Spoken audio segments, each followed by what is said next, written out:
আসসালামু আলাইকুম। আমি কল্পনা। আপনাদের সবাইকে আমার নতুন ইউটিউব চ্যানেলে কল্পনার কল্পকথাতে স্বাগতম।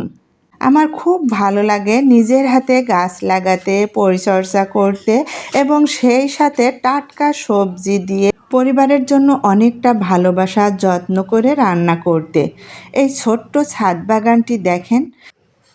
এই বাগানটি আমার ভালোবাসার আরেকটি অংশ।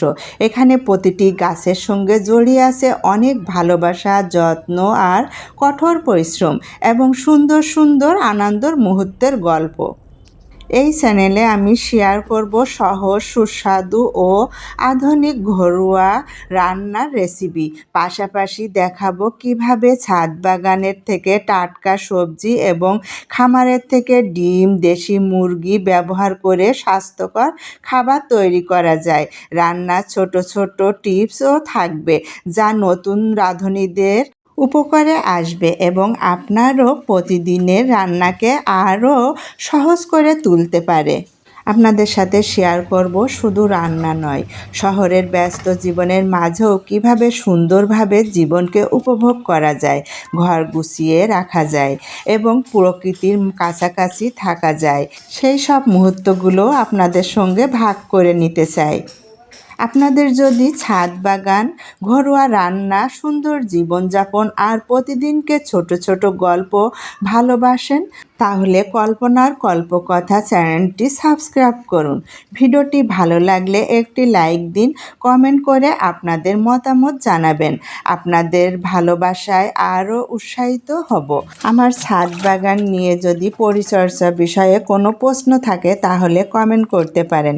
মুরগির খামার বিষয়ে কোনো বিষয়ে আপনাদের জানার থাকলে অবশ্যই প্রশ্ন করতে পারেন। আমি যথাসাধ্যভাবে চেষ্টা করব আপনাদের উত্তর দেওয়ার জন্য।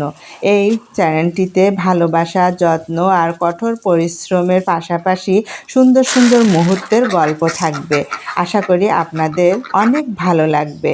আমার খুব ইচ্ছা যে আমার রেসিপিগুলো সহজভাবে করতে, যেন নতুনরা আমার রেসিপিগুলো দেখে বাড়িতে খুব সহজেই বানাতে পারে।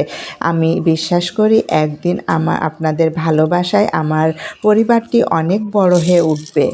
নতুন স্বপ্ন আর অনেকটা ভালোবাসা নিয়ে শুরু করছি আমার নতুন ইউটিউব চ্যানেল কল্পনার কল্পকথার।